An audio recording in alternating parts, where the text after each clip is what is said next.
சிலர் இருக்கிறார்கள். வட மாவட்டங்களில் வன்னியர் சமூகம்னா ஒட்டுமொத்த வன்னியர் சமூகமும் ஆதி திராவிடர்களை தாக்குவதில்லை.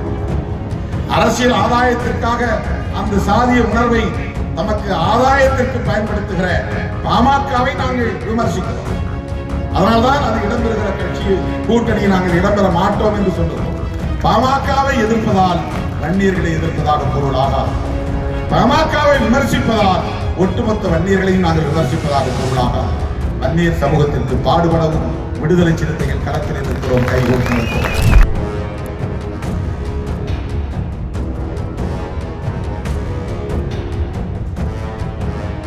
என்ன அவங்ககிட்ட மட்டும் போய் கெஞ்சிறீங்க, இங்க வந்து மிரட்டுறீங்க? இது என்ன அப்ரோச்? எஸ்சி மக்கள்னா மிரட்டுறது. அவங்ககிட்ட போனா ரெக்வஸ்ட் பண்ண, இல்லைங்க நாங்க பார்த்துக்கிறோம், நாங்க பேசிக்கலாம், கொஞ்சம் கலைஞ்சி போங்க.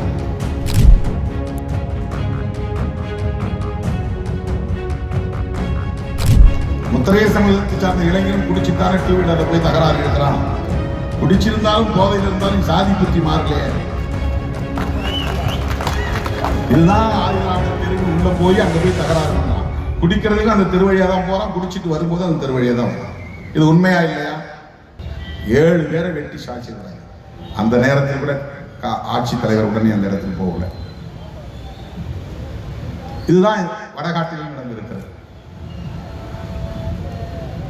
ஆக நம்முடைய கோரிக்கை வடகாட்டு பிரச்சனையில் அடைக்கலம் காத்த ஐயனார் கோவிலை வழிபடுவதற்கு ஆதிதிராவிட மக்களுக்கு மரபுப்படி அனுமதி வழங்க வேண்டும். அது அவர்களுக்கே உரிய கோயில். நாளைக்கு அதை திறந்துவிட வேண்டும். அவர்களின் நீண்டகால புழக்கத்தில் இருக்கிற பகுதியிலே வாலிபால் விளையாடுவோம் என்று ஆக்கிரமிப்பு செய்திருக்கிற அந்த ஆக்கிரமிப்பை அகற்ற வேண்டும். அங்கு வரக்கூடாது, யாரும் வரக்கூடாது. அவர்களுக்கு தடை விதிக்க வேண்டும். மீறி வந்தால் சட்டப்படி நடவடிக்கை எடுக்க வேண்டும். என்ன அவங்ககிட்ட மட்டும் போய் கெஞ்சிறீங்க, இங்க வந்து மிரட்டுறீங்க? இது என்ன அப்ரோச்? எஸ்சி மக்கள்னா மிரட்டுறது. அவங்ககிட்ட போனா ரெக்வஸ்ட் பண்ண, இல்லைங்க நாங்க பார்த்துக்கிறோம், நாங்க பேசிக்கலாம், கொஞ்சம் கலைஞ்சி போங்க. எஸ்சி எஸ்டி மக்கள்னா உடனே லத்திச்சார்ஜ், அடிதான். என்ன கலவரம் பண்ணாலும் அவங்க கலவரம் பண்ணா அப்படியே நின்று வேடிக்கை பார்ப்பாங்க. நீ சாலை மறியல் பண்ணாலே நீ எப்படி பப்ளிக் வந்து டிஸ்டர்ப் பண்ற, அடி மண்டை பொழந்து ரத்த கலரியாச்சு. இதெல்லாம் 35 வருஷத்துல சந்திச்சது. எல்லா களங்களிலும் இது போல ஒரு பயாஸ்ட் அப்ரோச், பியூரோக்ராட்ஸ் அணுகுமுறை அப்படித்தான் இருந்திருக்கிறது. இப்ப இந்த பிரச்சனை. ஆக முதல் கோரிக்கை, அடைக்கலம் காத்த ஐயனார் கோவிலை ஆதி திராவிடர்கள் பயன்படுத்துவதற்கு அனுமதிக்க வேண்டும். அந்த தடையை விலக்க வேண்டும்.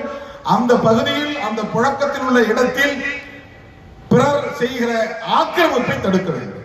அது அவங்களுக்குரிய இடம், யாரும் அங்க போகக்கூடாது.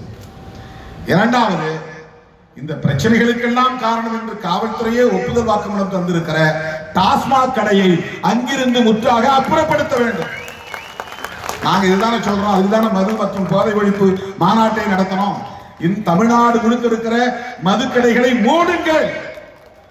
எல்லா சமூகத்தை சார்ந்த இளைஞர்களும் பாழாகிறாங்க. முத்திரைய சமூகத்தை சார்ந்த இளைஞரும் குடிச்சுத்தானே டூ வீலர்ல போய் தகராறு எழுதுறான். குடிச்சிருந்தாலும் போதையில் இருந்தாலும் சாதி புத்தி மாறலையே.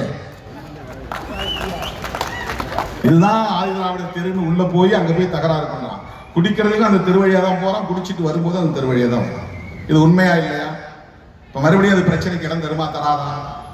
ஆகவே அந்த தெருவில், கடை தெருவில், அதுவும் தலித் தெருவில் கூட அல்ல, பிற சமூகத்தினர் வாழக்கூடிய தெருவை ஒட்டியே அந்த மதுக்கடைகள் 24 மணி நேரத்தில் அந்த மதுக்கடையை அரசு அப்புறப்படுத்த வேண்டும், அதை மூட வேண்டும். இது மூன்றாவது கோரிக்கை. நான்காவது கோரிக்கை, ஆதிதிராவிட மக்கள் மீது போடப்பட்ட பொய் வழக்குகள் அனைத்தையும் திரும்ப பெற வேண்டும். 6 பேர் அரெஸ்ட் பண்ணிருக்காங்க. 6 பேர்ல 4 பேர் ஸ்டூடெண்ட்.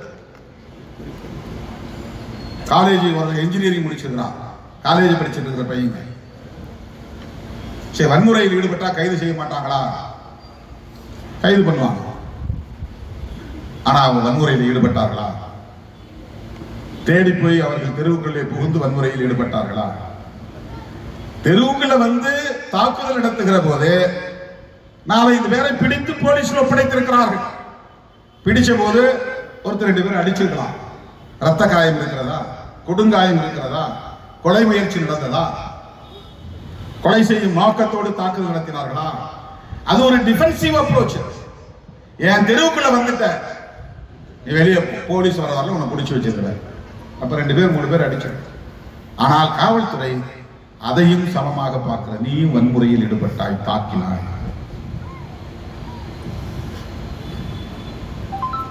மாணவர்கள் என்றும் கூட பாராமல் அவங்க நினைச்சா வேற என்ன ஒரு 4 பேரை பிடிச்சு அதே எஸ்சி தாக்குதல் நடத்தினான்னு நடத்துறே எத்தனையோ பேர் மேல நீங்க போய் வழக்கு போடுறீங்க. அப்படி எஸ்சி தரப்பட இவெல்லாம் ஸ்டூடெண்ட்ஸ் போய் ஒழுங்காது, இனிமேல்லாம் இந்த மாதிரி பிரச்சனை தலையிடாத, ஒழுங்கா படிச்சு வாழ்க்கையில முன்னேறதுக்கு பாரு அப்படின்னு சொல்லிட்டு வேற யாரோ பசங்க கல்லூரிக்கு போகாத பள்ளிக்கு போகாதவங்க அந்த சம்பவத்தில் ஈடுபட்டிருந்தா அவங்களை அரெஸ்ட் பண்ணி உள்ள கூட போறாங்க. ஆனா அதெல்லாம் பார்க்க மாட்டாங்க. அவங்க கேரியர் ஸ்பாயில் ஆனா கூட அதை பத்தி அவங்களுக்கு கவலை கிடையாது. 6 பேரை உள்ள வச்சிருக்காங்க. ஆகவே ஆதிதிராவிட சமூகத்தை சார்ந்த இளைஞர்கள் மீது, மக்கள் மீது போடப்பட்ட வழக்குகளை திரும்ப பெற வேண்டும். இது முக்கியமான கோரிக்கை. அதற்கு அடுத்து இப்போது புலனாய்வு செய்யக்கூடிய காவல்துறை அதிகாரிகளை அந்த இடத்திலிருந்து மாற்ற வேண்டும், அல்லது அந்த வழக்கை அடுத்த நிலையில் இருக்கிற சிபிசிஐடி மாதிரியான புலனாய்வு துறையிடம் ஒப்படைக்க வேண்டும். இந்த காவல்துறை விசாரித்தால், ஏற்கனவே எஸ்பி ஒரு ஸ்டேட்மெண்ட் கொடுத்துட்டாரு, இது பெட்ரோல் பங்க்ல நடந்த சண்டை, குடிச்சிட்டு போதையில் இருந்த இளைஞர்கள் மோதிக்கொண்டார்கள், இது சாதிய வன்கொடுமை இல்லை அப்படின்னு சொல்லிட்டாரு. இதை மீறி எப்படி அவங்க இன்வெஸ்டிகேஷன் நடத்துவாங்க? உயரதிகாரி இப்படி சொன்ன பிறகு ப்ரீ கன்சீவ்ட் தாட்ஸ், முன்கூட்டியே முடிவு செய்யக்கூடிய சிந்தனைகள் எண்ணம் ஒரு இன்வெஸ்டிகேஷனுக்கு அது ஒரு பெரிய பேரியர், அது ஒரு தடை. அப்படி சொல்லி இருக்க கூடாது. அவர் சொல்லிட்டார். இப்ப அங்க இருக்கக்கூடிய டிஎஸ்பி எஸ்பி சொன்ன ஸ்டேட்மெண்ட்டுக்கு மாறா எப்படி ஒரு ஸ்டேட்மெண்ட் எழுதுவார்? புலனாய்வில் அவருக்கு என்ன விவரம் கிடைத்தாலும், என்ன ஆதாரம் கிடைத்தாலும், எத்தகைய தரவுகள் கிடைத்தாலும், எப்படி எஸ்பி சொன்ன கருத்துக்கு நிலைப்பாட்டுக்கு மாறாக அவர் புலனாய்வு அறிக்கையில பதிவு செய்வார். வழக்கை எப்படி நடத்தி முடிப்பார், எப்படி அந்த குற்றவாளிகளுக்கு தண்டனை வாங்கி தருவார். எனவே அந்த வழக்கில் தொடர்புடைய அதிகாரிகள், அது ஆய்வாளராக இருந்தாலும் டிஎஸ்பியாக இருந்தாலும், அவர்களிடம் அந்த விசாரணை போகக்கூடாது, அல்லது அவர்களிடமிருந்து ஒட்டுமொத்தமாக அதை மாற்றி சிபிசிஐடி விசாரணைக்கு ஒப்படைக்க வேண்டும் என்பது எனது கோரிக்கை. தமிழ்நாடு முழுவதும் இப்படி ஆங்காங்கே நடைபெற்றுக் கொண்டிருக்கிற சூழலில் தமிழ்நாடு அரசு இந்த பிரச்சனைகளை எல்லாம் எதிர்கொள்வதற்கு காவல்துறை, வருவாய்த்துறை அதிகாரிகளுக்கு என்று தனியே விழிப்புணர்வு பயிற்சியை வழங்க வேண்டும். அவங்களுக்கு ஒரு சென்சிடைசேஷன் ப்ரோக்ராம், அவங்களுக்கு அதிகாரிகளுக்கு இந்த இஷ்யூவை எப்படி டீல் பண்ணணும், விக்டிம் சைடில் எப்படி நின்று நீங்க நீதியை பெற்று தரணும், இந்த வன்கொடுமை தடுப்பு சட்டத்தை எப்படி இம்ப்ளிமெண்ட் பண்ணணும், இதை பற்றி எந்த விதமான ஒரு அவேர்னஸும் காவல்துறைக்கு இல்லை, வருவாய்த்துறைக்கு இல்லை. ஒரு பிரச்சனை நடந்தா இம்மீடியட்டா அங்க போய் நிக்கணும். அப்பதான் லா அண்ட் ஆர்டர் பிரச்சனையை மாற்ற முடியும். வேங்கவேல் பிரச்சனைக்கு அப்படிதான் கலெக்டர் போய் அந்த பிரச்சனையை முற்றா டைவர்ட் பண்ணி விட்டாங்க. போனாங்க, லேட்டா போனாங்க, ஆனா டைவர்ட் பண்ணி விட்டாங்க. அங்க போய் டீ கடையில் நின்று ரெட்ட டம்ளர் இருந்து அவனை கைது பண்ணி இவனை கைது பண்ணி போட்டு பிரச்சனையை டிபேட்டே மாத்தி விட்டாங்க. இன்வெஸ்டிகேஷன்ல அந்த ஊர் ஜனங்களே, இளைஞர்களே தண்ணி தொட்டியில போய் போட்டாங்க. ரொம்ப இன்டெப்தா நாம விசாரிச்சோம். யார் மேல முரளி உட்பட யார் மேல வழக்கு போட்டிருக்காங்களோ அவங்கள நேரடியா உட்கார வச்சு கடுமையாகவும் நாம விசாரிச்சு பார்க்கிறோம். எப்படின்னா, நாங்க குடிக்கிற தண்ணியில நாங்களே மலத்தை போடுவோம், இது என்ன உலகத்தில் இல்லாத பெரிய அநீதியா இருக்கிறது, கொடுமையாக இருக்கிறது.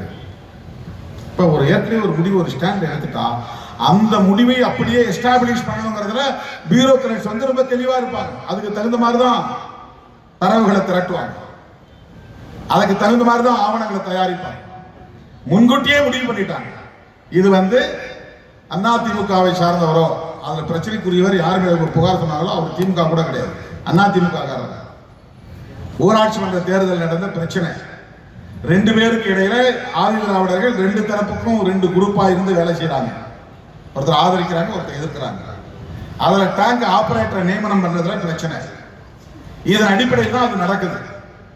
இந்த நேரம் விசாரிங்கன்னா எஸ்சி தரப்புலேயே ஆட்களை பிடிச்சி மறுபடியும் லோக்கல் போலீஸ் அப்படிதான் பண்ணாங்க, சிபிசிஐடி அப்படிதான் பண்ணாங்க. தனி அதிகாரிகள் கையில ஒப்படைச்சு அதை விசாரிக்க சொல்ற நிலையில ஒரே ஸ்டைல் தான் இந்த இன்வெஸ்டிகேஷன் ப்ரொசீஜர் அப்படிதான் போச்சு. முதல்ல சொல்லிட்டாங்க இது எஸ்சி தரப்புல தான் போட்டாங்க, அதையே எஸ்டாப்ளிஷ் பண்றாங்க. இப்ப இதுதான் வடகாட்டில் நடக்க போகுது. இப்ப ஊரை போது அடிச்சவங்க யாரும் இங்க தண்டிக்க போறது கிடையாது, நடக்காது. ஏன்னா எஸ்பி ஸ்டேட்மெண்ட் ஆல்ரெடி டிக்ளேர். இது சாதி அடிப்படையில் நடந்தது அல்ல. இப்ப இதுக்கு பின்னால நடந்த அடைக்கலம் காத்த ஐயனார் கோயில் தகராறு என்ன, வாலிபால் விளையாடுங்கிற பேர்ல அங்க அடிக்கடி போய் பிரச்சனை பண்ணாங்களே அதனுடைய பின்னணி என்ன, இது தொடர்பாக நீதிமன்றத்தில் தொடுக்கப்பட்ட வழக்கின் விவரம் என்ன, வாலிபால் விளையாடக்கூடிய இளைஞர்கள் இந்த இடம் எங்களுக்கு தான் சொந்தமானது என்று கேட்டு வழக்கு தொடுத்து அந்த வழக்கு இன்னும் நிலுவையில் இருக்காது, அதனுடைய பொருள் என்ன, கோயிலை விரிவுபடுத்தி கட்டுவதற்காக முயன்ற ஆதி திராவிடர்களை தடுத்து நிறுத்தி இருக்கிறார்களே அதற்கு என்ன அர்த்தம், தனித்தனியே திண்டு கட்டி அதிலே துணை கடவுள்களை எல்லாம் நிர்மாணிப்பதற்கு முயற்சித்தும் அது தடுக்கப்பட்டு விட்டதே அதற்குரிய பொருள் என்ன, முத்துமாரியம்மன் கோயில் என்பது அரசுக்கு சொந்தமான கோயில், இந்து சமய அறநிலையத்துறைக்கு சொந்தமான கோயில். அதற்கு என்ன பொருள் என்றால் இது அரசுக்கு சொந்தமானது, தனியாருக்கு சொந்தமானது இல்லை என்றால் எல்லா தரப்பினரும் கோயிலுக்குள்ளே நுழையலாம், சாமி கும்பிடலாம், தேரோட்டத்தில் பங்கேற்கலாம். அதுல நான் வடத்தை தொட்டு கொடுக்கறது ஒரு மரியாதைன்னு எழுதிக்கலாம். அதனால மேல போய் புகாரே கொடுத்துருக்காங்க. ஒருவேளை போலீஸை கூட கேட்டு வாங்கிருக்கலாம். திருமாவளவன் ஒரு ஸ்டேட்மெண்ட் காவல்துறையை கண்டிச்சு கொடுத்துருக்காரு, இப்படி ஒரு லூப் ஹோல் இருக்கு, நீங்களே ஒரு புகார் கொடுங்க, நாங்க திருமாவளவன் மேல கேஸ் போடுறோம் கூட கேட்டு வாங்கிருக்கலாம். இப்ப கூட கேட்டேன், நாங்க சாமியாடி போவோம் ஒவ்வொரு முறையும் மாரியம்மன் கோயிலுக்கு சாமி கும்பிடுவோம். அவங்க ரொம்ப எச்சரிக்கையா முன்கூட்டியே எங்களுக்கு திருநீர் போட்டு நெத்தியில திருநீர் பூசி இப்படியே போயிருங்க அப்படின்னு எங்களை அனுப்பிச்சு வச்சிருவாங்க. நாங்க கோயிலுக்கு நுழைய மாட்டோம். அது எங்களுக்கு கிடைக்கிற மரியாதைன்னு நினைச்சு நாங்க வந்துருவோம். இந்த முறை என்ன நடந்தது, ஒரு 4 இளைஞர்கள், நேதாஜின்னு ஒரு பையன், 4 பேர், அவங்க என்ன பண்ணிருக்காங்க, குறுக்க நெடுக்க ஏதோ ஒரு கயிறு சங்கிலி மாதிரி போட்டுக்கிட்டு சாமி ஆடிக்கிட்டே போயிருக்கிறாங்க. அந்த அத்தை மீறிட்டாங்கன்னா இதுக்கு மேல வரக்கூடாதுன்னு அவங்க ஒரு அத்து போட்டு வைக்கிறாங்க இல்லையா, அதை மீறி உள்ள போயிட்டாங்க. உடனே அவனை பிடிச்சி அடிச்சு நீ எந்த வகையரா இருந்தாலும், ஏன்னா அந்த வகையரா இந்த அடைக்கலம் காத்த ஐயனார் கும்பிடுற வகையரா இல்லை, உள்ள போனவன். மற்ற 2 வகையரா இருக்கான் பாருங்க கரை, அதுல 4 பேர் உள்ள போயிருக்கிறான். அப்ப அவன் என்ன நினைச்சு போனான்னா, நாம தான் எதிர்க்கலையே அவங்க தானே எதிர்க்கிறாங்க, நம்மளை விட்டுருவாங்க நினைச்சு போயிருக்கிறான். டேய் நீ எந்த கரையா இருந்தாலும் வகையரா இருந்தாலும் சாதியில பறை தானே, உள்ள நுழையாத அப்படின்னு அடிக்கிறான், விரட்டுறான்.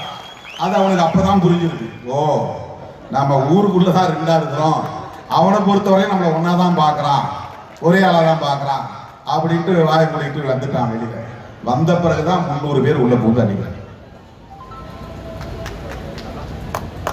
உங்களுக்கு கோயிலுக்குள்ள நுழைய அளவுக்கு திமிர் வந்துருச்சா, இதுதான் சொல்லி அடிச்சது.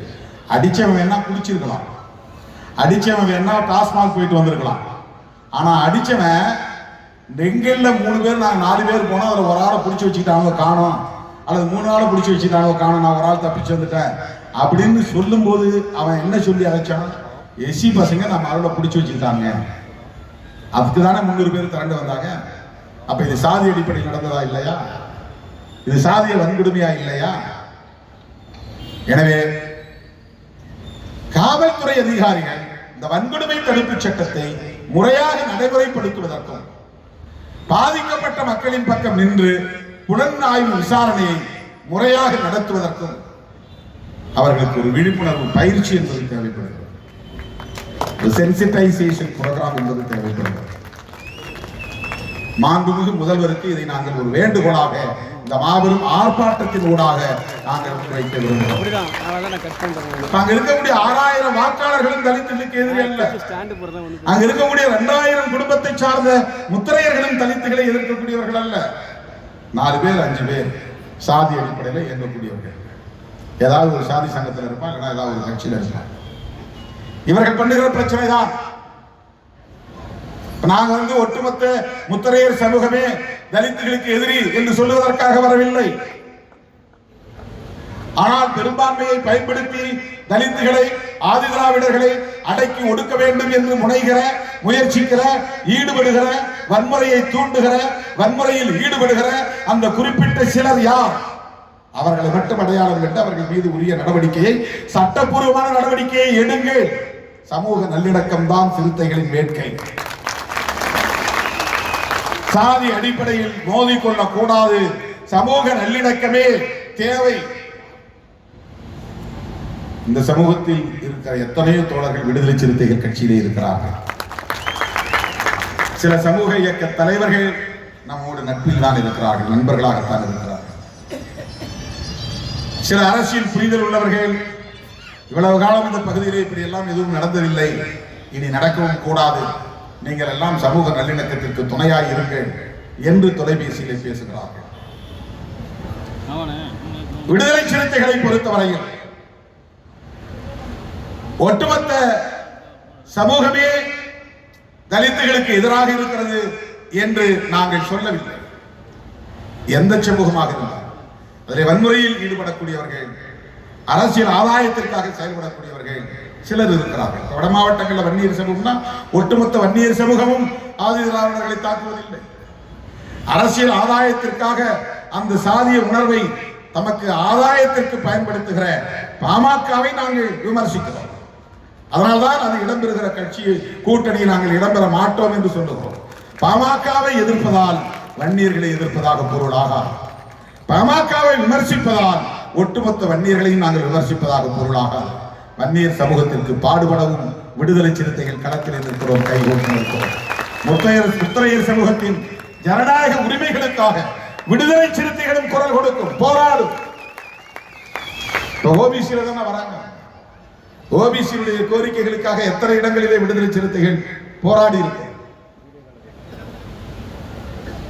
நாடாளுமன்றத்திலே குரல் எழுப்பியிருக்கிறது.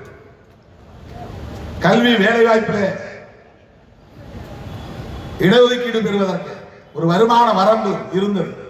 வெறும் 2.5 லட்சம் ரூபாய் ஆண்டு வருமானம் இருந்தா, அதுக்கு மேல இருந்தா அந்த பிள்ளைகளுக்கு ஸ்காலர்ஷிப் கிடையாது, அட்மிஷன் கிடையாது, இடஒதுக்கீடு கிடையாது. இந்த நிலை இருந்தது. எந்த ஓபிசி தலைவரும் அதை கண்டுபிடிக்கவும் இல்லை, அதற்காக குரல் கொடுக்கவும் இல்லை. அதை கண்டுபிடித்து முதலிலே மன்மோகன் சிங்கிடம் போய் மனு கொடுத்தவன் திருமாவளவன். 2.5 லட்சம் ரூபாய் ஆண்டு வருமானம். சாதாரண ஒரு ஆபீஸ் அசிஸ்டன்ட், ஒரு பியூன், ஒரு சத்துணவு வேலை செய்யறவன் வருஷத்துக்கு 2.5 லட்சம் ரூபாய் சம்பளம் வந்துடும் வருமானம். ஆனா 2.5 லட்சம் ரூபாய் சம்பளம் வர்றதுனால அவன் பிள்ளை எந்த அனுபவத்தையும் பயனையும் அனுபவிக்க முடியாது. அரசு தருகிற எந்த சலுகையும் பயன்பெற முடியாது. அதனால வருமான வரம்பு உயர்த்துங்க, 8 லட்சமா உயர்த்துங்க. 8 லட்சம் ஆண்டுக்கு வருமானம் வந்தாலும் அவன் வீட்டு பிள்ளைக்கு இடஒதுக்கீடு கிடைக்கணும், ஸ்காலர்ஷிப் கிடைக்கணும் என்று சொன்ன இயக்கம் மன்மோகன் சிங்கிடம் போய் கடிதம் கொடுத்தவன் திருமாவளவன். விடுதலை சிறுத்தைகள் கட்சி ஓபிசிக்கு எதிரானவர்கள் இல்லை. திருமாவளவன் கொடுத்த மனுவை ஏற்றுக்கொண்ட மன்மோகன் சிங் பிரதமர் அவர்கள் அதன் பிறகு அந்த வருமான வரம்பை 4.5 லட்சமாக உயர்த்தினார். அதனால இன்னைக்கு லட்சக்கணக்கான ஓபிசி குடும்பங்களை சார்ந்த பிள்ளைகள் பயன்பெறுகிறார்கள். அதே மாதிரி மருத்துவ கல்வி படிக்கிறதுல ஆல் இந்தியா கோட்டான்னு ஒரு கோட்டா இருக்கு. ஆல் இந்தியா கோட்டானா என்னன்னா, ஒரு மெடிக்கல் காலேஜ்ல 100 இடம் இருக்கு. அந்த 100 இடத்துல 15 இடத்தை டெல்லி அரசாங்கத்துக்கு கொடுத்துக்கணும். அந்த 15 சீட்ல அவங்க பார்த்து முடிவு பண்ணி இந்தியா முழுக்க இருக்கக்கூடிய மத்திய அரசாங்கத்தில் வேலை செய்யக்கூடிய குடும்பங்களை சார்ந்த பிள்ளைகளுக்கு மருத்துவம் படிக்கிற வாய்ப்பை தருவாங்க 15 சீட்ல. அதுல எஸ்சி எஸ்டிக்கு கோட்டா உண்டு. அதுலேயே கவர்மெண்ட் எம்ப்ளாயா இருக்கிற சென்ட்ரல் கவர்மெண்ட் எம்ப்ளாயிஸ், மத்திய அரசு ஊழியர்கள் இருப்பாங்க இல்லையா, டெலிபோன்ஸ்ல வேலை செய்வாங்க, பேங்க்ல வேலை செய்வாங்க, ரயில்வேல வேலை செய்வாங்க. இந்த மாதிரி சென்ட்ரல் கவர்மெண்ட் அலுவலகங்களை பணியாற்றக்கூடியவர்கள் பிள்ளைகள் இங்க இருந்து குஜராத்ல போய் வேலை செய்வாங்க, டெல்லியில போய் வேலை செய்வாங்க. அவங்க வீட்டு பிள்ளைகள் மெடிக்கல் படிக்கணும். அதுக்கு ஒவ்வொரு ஸ்டேட் கவர்மெண்ட்லயும் ஒவ்வொரு மருத்துவக் கல்லூரியில இருந்தும் மொத்த இடங்கள்ல 15 இடத்தை எங்கிட்ட கொடுத்துருங்க. இதை நாங்க பயன்படுத்தணும். எங்க கவர்மெண்ட்ல வேலை செய்யக்கூடிய பிள்ளைகளுக்கு நாங்கள் இடஒதுக்கீடு தந்து அதிலே நிரப்புவோம். அதுதான் ஆல் இந்தியா கோட்டா. அந்த 15%ல எஸ்சி எஸ்டி மக்களுக்கு 22% இடத்தை எஸ்சி எஸ்டி மக்களுக்கு கோட்டா அடிப்படையில் ஒதுக்கினாங்க. ஓபிசிக்கு அதில் இடஒதுக்கீடு இல்லை. அதை கண்டுபிடித்த இயக்கம் விடுதலை சிறுத்தைகள் கட்சி. அதற்காக போராட்டம் நடத்திய இயக்கம் விடுதலை சிறுத்தைகள் கட்சி. அதன் பிறகு அந்த கோட்டாவில் இடம் கேட்டு விடுதலை சிறுத்தைகள் உச்ச நீதிமன்றத்தில் வழக்கு தொடுத்தோம். திமுகவும் அதுக்கு பிறகு வழக்கு தொடுத்தாங்க. இப்ப சுப்ரீம் கோர்ட் ஆர்டர் போட்டு ஓபிசிக்கு ஆல் இந்தியா கோட்டாவில் இடஒதுக்கீடு கிடைத்திருக்கிறது. இதை முன்னெடுத்த இயக்கம் விடுதலை சிறுத்தைகள் கட்சி. முத்தரையர் உட்பட அனைவரும் அதில் பயன்பெறக்கூடிய ஒரு வாய்ப்பை இன்றைக்கு நாம் ஏற்படுத்தி தந்திருக்கிறோம். பல சமூகங்களை சார்ந்த பெண்கள் பாதிக்கப்படுகிறார்கள். அதற்காக நாம் போராடுகிறோம். ஒரு நாடும் விடுதலை சிறுத்தைகள் கட்சி தலித் அல்லாத பிற சமூகங்களை எதிரியாக பார்த்ததில்லை, எதிராக நிறுத்தியதில்லை. வடகாடி சம்பவத்தில் ஈடுபட்டவர்கள் சிலர், குறிப்பிட்ட சிலர், 2000 குடும்பங்களுக்கு கிடையாது. எல்லோருக்கும் அப்படி ஒரு எதிர்ப்பு மனோநிலை இருக்கிறது என்று சொல்ல மாட்டோம். ஜனநாயக சக்திகள் உண்டு, மனிதநேயம் உள்ளவர்கள் உண்டு, சமூக நல்லிணக்கத்தை விரும்புகிறவர்கள் உண்டு. காவல்துறையிலும் அப்படி நல்ல அதிகாரிகள் உண்டு, வருவாய்த்துறையிலும் அப்படி நல்ல அதிகாரிகள் உண்டு, நீதித்துறையிலும் அப்படி நல்ல அதிகாரிகள் உண்டு. ஆனால் சாதியவாதத்தோடு செயல்படக்கூடியவர்களை தான் நாம் விமர்சிக்கிறோம், கண்டிக்கிறோம். எனவே வடகாடி சம்பவம் 2 குடிபோதையில் இருந்த தரப்பினருக்கு இடையிலே நடந்த மோதல் அல்ல. அடைக்கலம் காத்த ஐயனார் கோவிலை ஆதி திராவிடர்கள் பயன்படுத்துவதை பொறுத்துக் கொள்ள முடியாமல் அதிலிருந்து உருவான பிரச்சனை தான். அம்பேத்கர் படம் போட்ட பதாகைகளை கிழித்தெறிவதிலிருந்து, தீ வைத்து கொளுத்தியதிலிருந்து இந்த பிரச்சனை மெல்ல மெல்ல முற்றியது. அதனுடைய விளைவாகத்தான் முத்துமாரியம்மன் தேரோட்டத்தின் போது அந்த தெருவுக்குள்ளே புகுந்து தாக்குதல் நடத்தியிருக்கிறார்கள். எனவே காவல்துறை முறையாக இதை விசாரித்து உரிய நடவடிக்கை எடுக்க வேண்டும். பாதிக்கப்பட்ட மக்களுக்கு நீதி வழங்க வேண்டும். அதற்கு தமிழ்நாடு அரசு, காவல்துறை, குறிப்பாக மாண்புமிகு முதலமைச்சர் அவர்கள் நேரடியாக இதில் தலையிட வேண்டும். இந்த காவல்துறையின் புலன் விசாரணையில் இருந்து மாற்றி நடுநிலையோடு விசாரிக்கக்கூடிய அதிகாரிகளை நியமித்து சிபிசிஐடி விசாரணைக்கு ஆணையிட வேண்டும் என்பதை சொல்லி, தலித்துகள் மீதே போடப்பட்ட வழக்குகளை உடனடியாக திரும்ப பெற வேண்டும் என்பதை வலியுறுத்தி, அடைக்கலம் காத்த ஐயனார் கோவிலை வழிபடுவதற்கு ஆதிதிராவிட மக்களுக்கு அனுமதியை உடனடியாக வழங்க வேண்டும் என்று வலியுறுத்தி, சமூக நல்லிணக்கத்தை பேணுவதற்குரிய அனைத்து நடவடிக்கைகளையும் மேற்கொள்ள வேண்டும் என்று கேட்டு இந்த கூட்டத்தில் என் அழைப்பை ஏற்று வருகை தந்த என் உயிரின் உயிரான விடுதலை சிறுத்தைகள் அனைவரும் பாதுகாப்பாக வீடு திரும்ப வேண்டும் என்று வேண்டுகோள் விடுத்து 31ஆம் தேதி திருச்சிராப்பள்ளியில் நடைபெறுவதாக இருந்த மாபெரும் பேரணி ஜூன் 14ஆம் தேதி நடைபெறுவதாக அறிவிக்கப்பட்டிருக்கிறது. இந்திய நாடே திரும்பி பார்க்கக்கூடிய வகையில் அந்த பேரணி அமைய வேண்டும். அதற்கு ஏற்ப இப்போதே நீங்கள் களப்பணிகளை தீவிரப்படுத்த வேண்டும் என்று கேட்டு விடைபெறுகிறேன். நன்றி, வணக்கம். ஜெய் பீம். வடக்கு மாவட்ட செயலாளர் அசோகன் தலைமையில் 5 இஸ்லாமியர்கள் கட்சியில் இணைகிறார்கள். 15 மகளிர்கள் கட்சியில் இணைத்துக் கொள்கிறார்கள். காஜா மைதீன், முகமது அலி,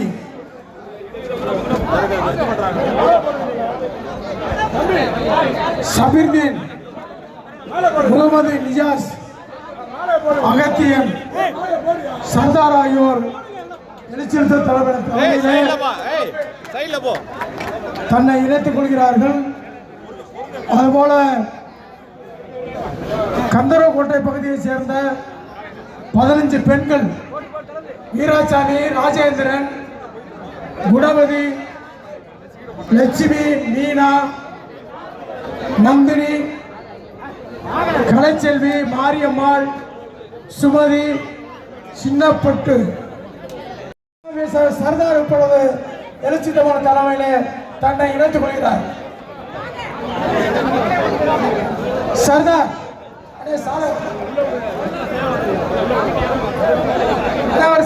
சர்தார் இஸ்லாமிய சர்தார் ராஜா மைதன் சர்தார் முகமது அலி. மேல யாரு இப்ப ஏழாரு தம்பி போட்டு அமுக்காது, தலைவரை போட்டு உட்காருங்க.